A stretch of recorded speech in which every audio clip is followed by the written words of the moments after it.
Did you know you can watch Hope Channel Southeast Asia on your smartphone? Just follow 3 easy steps. First, search for the Hope Channel application on Apple Store or Play Store. Next, download the app. Now you can watch Hope Channel Southeast Asia for free. That's it.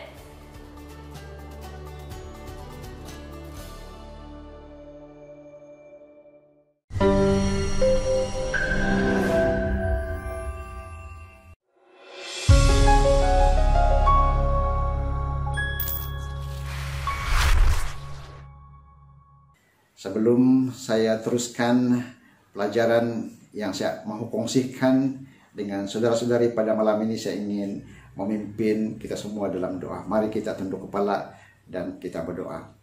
Tuhan Allah Bapa kami yang bersemayam di dalam kerajaan surga, terima kasih ya Tuhan karena kebaikan Tuhan kepada kami. Terima kasih karena sepanjang 7 hari yang lalu Tuhan sudah memimpin dan menjaga setiap persatu kami. Tuhan juga telah memberi kami hari Sabat pada hari ini dan memberi kami ruangan pada saat ini di mana kami dapat belajar daripada firman Tuhan. Dan sementara kami belajar firman Tuhan pada malam ini, kiranya Tuhan membuka hati dan pikiran kami supaya kami dapat memahami firman Tuhan yang kami akan pelajari dan seterusnya mempraktikkan itu dalam kehidupan kami. Sementara kami menunggu kedatangan Tuhan yang kedua kali. Terima kasih karena sudah mendengar dan menjawab doa kami. Dalam nama Yesus kami berdoa. Amin. Selamat hari Sabat dan salam damai dalam kasih Kristus. Terima kasih karena bersama-sama di dalam acara kebaktian pada penyambut Sabat pada malam ini. Pada saat ini saya memperlihatkan peta dunia kepada saudara-saudari. Di dunia ini ada 197 negara. Dan daripada 197 negara di seluruh dunia, hampir semua negara-negara yang ada di dunia ini sudah dijangkiti dengan COVID-19. Kita merasa takut. Dan kerajaan kita sangat prihatin. Begitu juga dengan kerajaan-kerajaan di seluruh dunia sangat prihatin dengan keadaan ini. Gereja kita juga sangat prihatin. Sehingga gereja kita menyetujui saranan kerajaan untuk kita mengawal pergerakan kita selama 14 hari. Dan pada saat ini kita masih di dalam masa pengawalan pergerakan kita. Dan kita sudah mendengar tentang penderitaan orang yang dijangkiti COVID-19. Kita juga mendengar tentang sebahagian daripada yang dijangkiti oleh penyakit ini, COVID-19 ini. Sebahagian telah meninggal dunia dan mendatangkan kesedihan kepada ahli-ahli keluarga yang telah ditinggalkan. Sungguh ini menyedihkan, dan bagi sebahagian kita ataupun kalau tidak salah juga mungkin kalau saya katakan semua kita sangat prihatin dan sangat takut kepada COVID-19. Dan pada saat ini karena keadaan dunia yang seperti ini, kita merindukan sebuah tempat yang selamat, sebuah tempat yang selesa, sebuah tempat yang bebas daripada jangkitan COVID-19, sebuah tempat yang bebas daripada penderitaan, dan terutamanya sebuah tempat yang bebas daripada perpisahan dengan orang-orang yang dikasihi. Dan kalau kita memikirkan lebih panjang lagi, secara ringkasnya sebenarnya kita menginginkan satu tempat yang dinamai surga.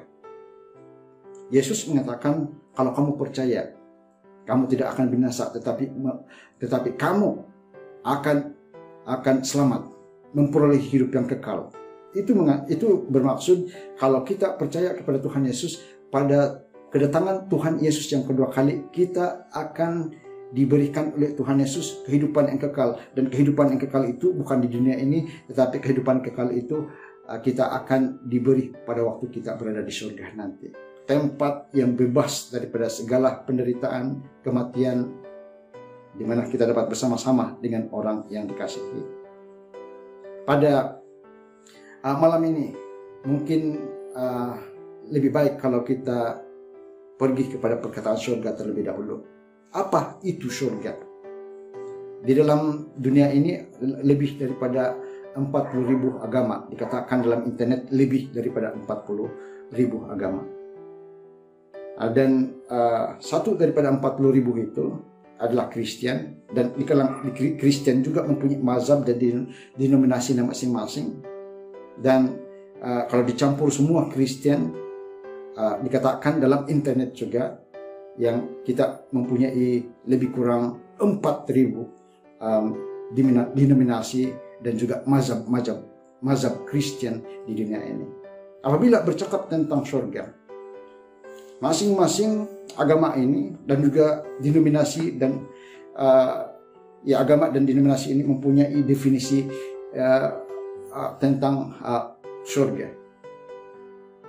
Dan tetapi pada masa yang sama, satu perkara yang dipersetujui oleh mazhab dan juga agama yang banyak ini tentang surga adalah mereka setuju bahwa surga itu adalah tempat di mana ada kebahagiaan yang abadi. Jadi surga itu adalah kebahagiaan yang abadi lah, kan dipersetujui oleh semua. Rasul Paulus mengatakan dalam 1 Korintus 2 ayat 9, dia mengatakan begini. Tetapi seperti ada tertulis, apa yang tidak pernah dilihat oleh mata dan tidak pernah didengar oleh telinga dan yang tidak pernah timbul di dalam hati manusia, semua yang disediakan Allah untuk mereka yang mengasihi Dia. Jadi surga itu menurut Rasul Paulus adalah sesuatu yang sangat indah, kebahagiaan yang sangat indah sekali, yang tidak pernah dilihat oleh mata, tidak pernah didengar oleh telinga, tidak pernah timbul dalam hati manusia. Dan itu perkara yang sangat indah itulah yang akan diberikan Tuhan pada waktu kedatangan Tuhan yang kedua kali, apabila kita meletakkan kepercayaan kita kepada Tuhan. Ellen G. White mengatakan begini pula. Ellen G. White mengatakan, sebelum kedatangan Yesus yang kedua kali, sebelum kita bebas daripada segala penderitaan di dunia ini dan masuk ke dalam surga yang Tuhan sediakan pada waktu kedatangan Tuhan yang kedua kali, Ellen G. White mengatakan dalam Adventist Home muka surat 15, dia mengatakan begini, rumah tangga itu harus menjadi satu surga kecil di atas dunia ini. Ellen G. White mengatakan, artinya sebelum pun Yesus datang pada kali yang kedua, kita sudah pun boleh menikmati surga yang kecil di dunia ini. Jadi Ellen G. White mengatakan rumah tangga itu harus menjadi satu surga kecil. Artinya surga kecil itu boleh diusahakan supaya terjadi di dalam rumah tangga kita masing-masing. Untuk mempunyai surga yang kecil ini, setiap individu dalam rumah tangga, sama ada suami, istri, anak-anak, ibu bapak, masing-masing mempunyai tanggung jawab ataupun kewajiban yang harus dipatuhi, harus diamalkan supaya akan wujud surga yang kecil di dalam rumah tangga masing-masing. Kita pergi kepada kewajiban suami pada saat ini. Kita terus merujuk kepada tulisan Rasul Paulus dalam Efesus 5 ayat 25. Rasul Paulus mengatakan di sini, dia mengatakan, hai suami, kasihilah istrimu sebagaimana Kristus telah mengasihi jemaat dan telah menyerahkan dirinya baginya. Rasul Paulus mengatakan demikian, kasihilah. Dan kalau kita ingin mengkaji lebih dalam lagi tentang kasih, perkataan kasih di sini, kita akan tahu bahwa kasih yang dimaksudkan oleh Rasul Paulus di sini adalah kasih agape, kasih yang tertinggi. Dan ada definisi mengatakan kasih itu adalah kasih Tuhan sendiri. Jadi kalau mau belajar tentang kasih untuk istri kita, kita harus belajar dari kasih Tuhan Yesus sendiri. Yang mana menurut Efesus 5 ayat 25, dia mengatakan Yesus mengasihi jemaatnya dan telah menyerahkan dirinya baginya. Artinya kasih agape itu adalah kasih yang sampai ke tahap mengorbankan ataupun menjadi korban ataupun mengorbankan apa yang dia mahu, mengorbankan dirinya untuk menunjukkan kasih kepada pasangan ataupun kepada istri.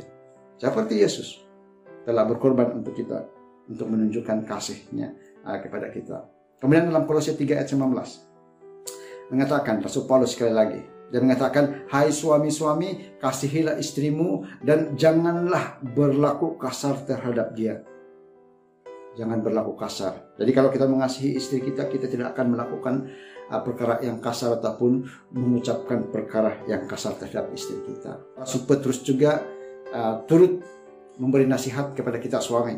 1 Petrus 3 ayat 7 mengatakan begini, demikian juga kamu, hai suami-suami, hiduplah bijaksana dengan istrimu sebagai kaum yang lebih lemah.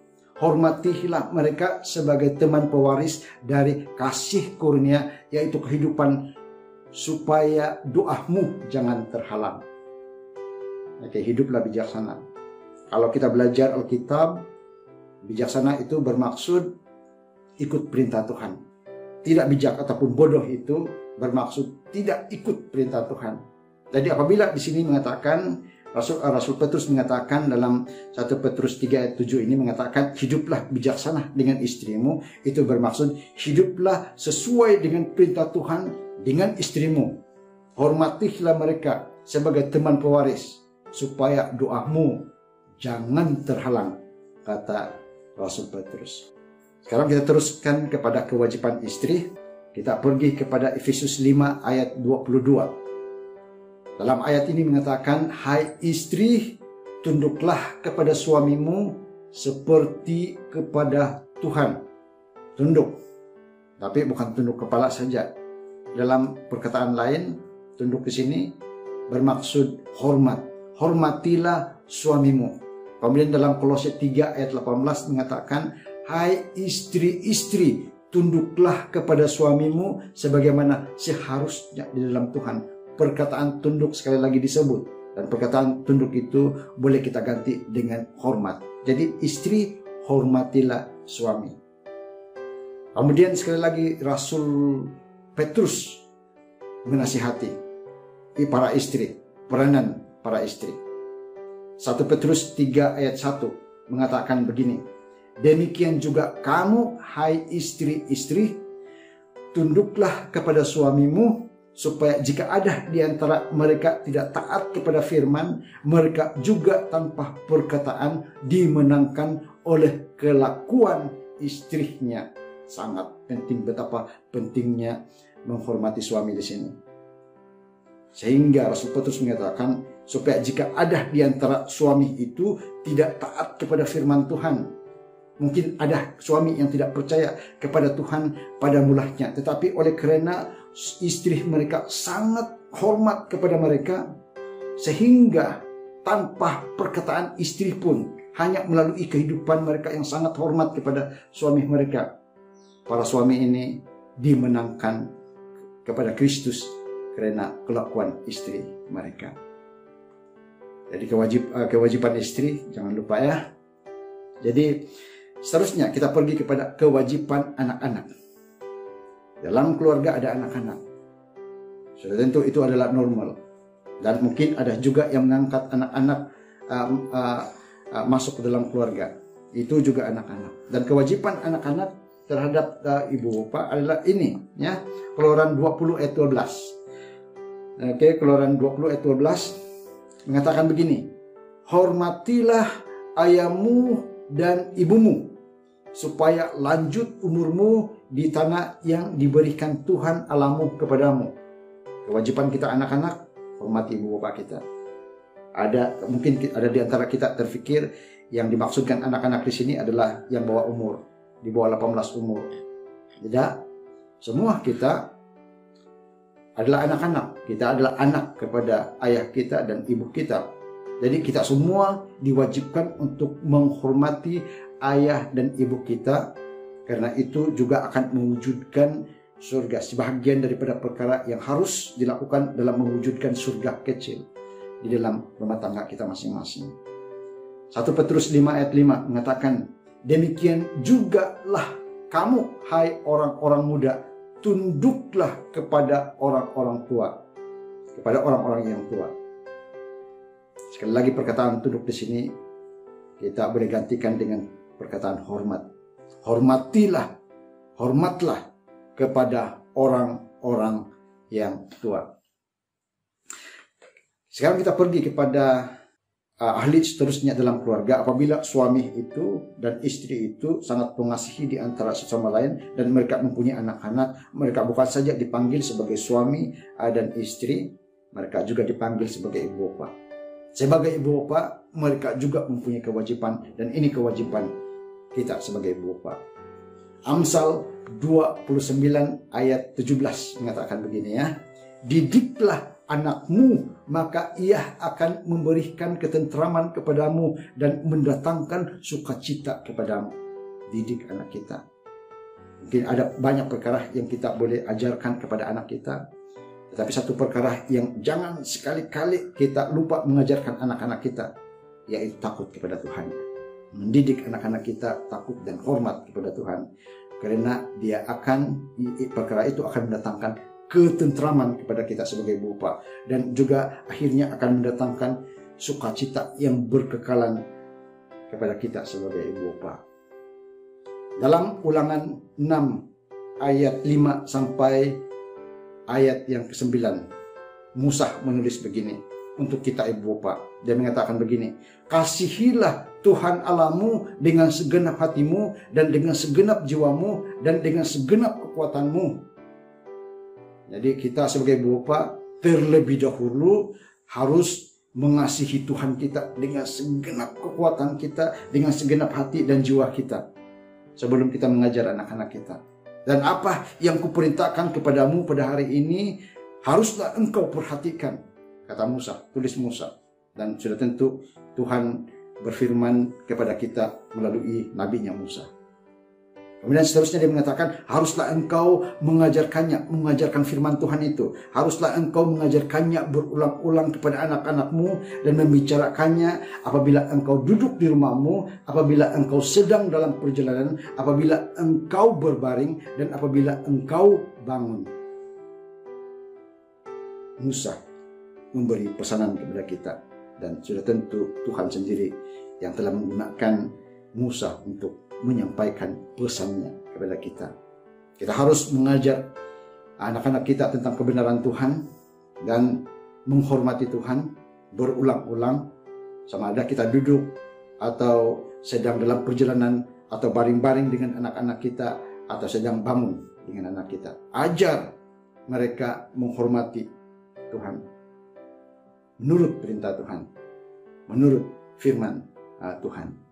Kemudian dalam ayat-ayat yang ada dalam Ulangan pasal 6, terutamanya ayat yang ke-8 dan ke-9 mengatakan, haruslah juga engkau mengikatkannya, perintah Tuhan itu ataupun kebenaran itu, sebagai tanda pada tanganmu, dan haruslah itu menjadi lambang di dahimu. Haruslah engkau menuliskannya pada tiang pintu rumahmu dan pada pintu gerbang. Itulah yang telah ditulis di dalam Alkitab. Jadi kita sudah mengetahui kewajiban dalam keluarga. Kita sudah tahu kewajiban suami dalam keluarga, yaitu menghormati istri. Kewajiban istri yaitu tunduk ataupun menghormati. Ataupun saya ulangi lagi, kewajiban seorang suami mengasihi istri. Kewajiban istri hormat kepada suami. Kewajiban anak-anak hormat kepada ibu bapa. Kewajiban ibu bapa mendidik anak-anak dalam kebenaran. Kewajiban seterusnya apa? Kewajiban seterusnya adalah kewajiban seluruh keluarga itu. Kewajiban sebuah keluarga. Apa itu? Apabila setiap ahli keluarga melakukan kewajibannya masing-masing, sudah bertambah wujud dan kuat surga yang kecil dalam rumah tangga. Tetapi tidak sempurna. Harus ada yang menyempurnakan. Dan yang dapat menyempurnakan adalah Yesus sahaja. Apa yang kurang dalam keluarga kita, Karena kita ini adalah tidak sempurna, dan apa yang tidak sempurna dalam keluarga kita, dalam usaha kita mewujudkan surga dalam keluarga kita, boleh disempurnakan, boleh dicukupkan dengan kehadiran Yesus dalam keluarga kita. Dan untuk menjemput Yesus, untuk mencukupkan segala yang kurang dalam keluarga kita, kita harus menjemput Dia setiap hari. Dan untuk menjemput Dia, kita harus ada kebaktian di dalam rumah tangga kita. Dalam tulisan Ellen G. White, Child Guidance, muka surat 520, dia mengatakan ataupun dia menulis begini: walau bagaimana menekan sekalipun urusan kamu, jangan gagal mengumpulkan keluarga kamu mengelilingi mezbah Tuhan. Artinya jangan gagal mengumpulkan keluarga kita supaya kita ada kebaktian. Mintalah penjagaan para malaikat suci dalam rumah kamu. Ingatlah bahwa orang yang Anda sayangi terdedah kepada godaan. Jadi harus ada kebaktian di dalam keluarga setiap hari. Dan harus ada doa setiap hari untuk setiap orang-orang ataupun individu dalam keluarga. Berdoa untuk mereka supaya mereka terdedah ataupun juga diberi kekuatan untuk menghadapi cabaran ataupun godaan dalam kehidupan mereka. Namun Ellen G. White 136 tahun yang lalu, lebih kurang, menulis tentang keadaan orang Kristen. Dia mengatakan sekiranya terdapat masa di mana setiap rumah harus menjadi rumah doa, masa itu adalah sekarang. Namun pada masa yang menakutkan ini, sebahagian yang mengakui sebagai Kristen tidak mempunyai kebaktian keluarga. Sangat menyedihkan. Diucapkan oleh Ellen G. White lebih kurang 136 tahun yang lalu. Dan saya pikir pada saat ini kata-kata Ellen G. White ini tetap benar. Dan saya harap setiap kita yang mempunyai kebaktian keluarga setiap hari akan meneruskan itu sepanjang masa sampai Tuhan datang pada kali yang kedua. Dan bagi kita yang selama ini on and off ataupun langsung tidak mempunyai kebaktian keluarga setiap hari, kita adakanlah kebaktian keluarga setiap hari, supaya apa yang kita sudah usahakan untuk keluarga kita, yang sudah tentu tidak sempurna di hadapan Tuhan, yang tidak cukup di hadapan Tuhan, dapat disempurnakan dan dapat dicukupkan. Surga yang kecil yang kita usahakan itu akan jadi sempurna dan dapat dicukupkan di dalam Tuhan, karena Yesus sendiri yang akan membuat itu cukup dan sempurna. Jadi kesimpulannya pada hari ini, pelajaran kita pada hari ini adalah ini: suami, kasihilah istrimu; istri, hormatilah suamimu; anak-anak, hormatilah ayah dan ibumu; ibu bapak, didiklah anak-anakmu supaya setiap anak-anakmu takut dan hormat kepada Tuhan dan kepada keluarga secara keseluruhan. Jadikan amalan supaya diadakan kebaktian setiap hari, supaya Kristus akan hadir dalam keluarga setiap hari, mencukupkan apa yang tidak cukup dan menyempurnakan apa yang tidak sempurna di dalam keluarga. Pada saat ini kita masih berada dalam masa yang telah ditentukan oleh kerajaan kita dan disetujui oleh pihak kepimpinan kita untuk mengekang ataupun mengawal pergerakan kita. Mari kita gunakan ini untuk gunakan masa yang ada bersama-sama dengan keluarga ini untuk memperbaiki lagi hubungan kita sesama keluarga dan memperbaiki hubungan kita dengan Tuhan dengan mempraktikkan apa yang sudah kita pelajari pada malam ini. Dan saya percaya Tuhan akan memberkati keluarga kita, memberikan kepada keluarga kita surga yang kecil. Walaupun kita berhadapan dengan Corona-19, ada kebahagiaan yang ada dalam hati kita, ada pengharapan di dalam hati kita, karena Tuhan ada bersama-sama dengan kita. Saya ingin akhiri pelajaran saya pada malam ini dengan doa. Mari kita tunduk kepala dan kita berdoa. Tuhan adalah Bapa kami yang bersemayam di dalam kerajaan surga. Terima kasih ya Tuhan atas masa yang Tuhan telah berikan kepada kami, yang sangat indah pada malam ini, pada hari Sabat Tuhan, di mana kami dapat mempelajari firman Tuhan. Selain daripada melihat keadaan sekeliling kami yang penuh dengan perkara-perkara yang menggurunkan, yang mendatangkan duka cita kepada kami, yang mendatangkan penderitaan kepada kami, kesedihan kepada kami. Kami juga telah pada malam ini memandang kepada firman Tuhan dan mendapat pengharapan daripada firman Tuhan. Dan apabila kami menuruti firman Tuhan, semua yang telah Tuhan firmankan itu kami turuti dengan penuh keimanan dalam keluarga kami. Terutamanya sebentar tadi, suami harus mengasihi istri, istri menghormati suami, anak-anak menghormati ibu bapak, dan ibu bapak harus mendidik anak-anak dalam kebenaran supaya setiap satu senantiasa takut dan hormat kepada Tuhan sampai Tuhan datang pada kali yang kedua. Dan juga keluarga itu secara keseluruhan akan menjemput Yesus sebagai sebahagian daripada keluarga melalui kebaktian setiap hari, belajar firman Tuhan setiap hari. Ini mendatangkan pengharapan yang positif. Walaupun kami sedang dalam keadaan yang kurang baik pada saat ini. Terima kasih ya Tuhan karena melalui firman Tuhan pada saat ini, apa saja yang kami hadapi di dunia ini akan kami dapat hadapi dengan tabah karena Tuhan bersama-sama dengan kami.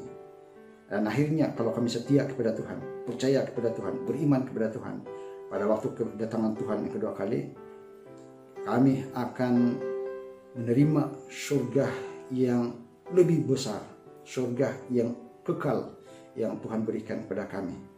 Karena kami sudah meletakkan iman kami dalam Tuhan. Biarlah Tuhan memberi penghiburan dan semangat kepada semua umat Tuhan. Dan biarlah kami sebagai umat Tuhan dan keluarga di dalam Tuhan akan menjadi saluran berkat dan juga penghiburan kepada orang-orang yang ada di sekeliling kami. Sehingga pada waktu kedatangan Tuhan yang kedua kali, lebih ramai lagi yang akan bersedia menyambut kedatangan Tuhan yang kedua kali. Kami serahkan badan, jiwa, dan pikiran kami dalam tangan Tuhan. Dalam nama Yesus kami berdoa. Amin.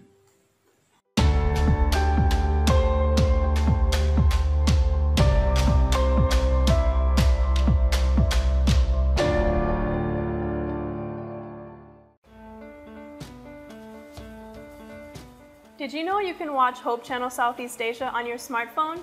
Just follow 3 easy steps. First, search for the Hope Channel application on Apple Store or Play Store. Next, download the app.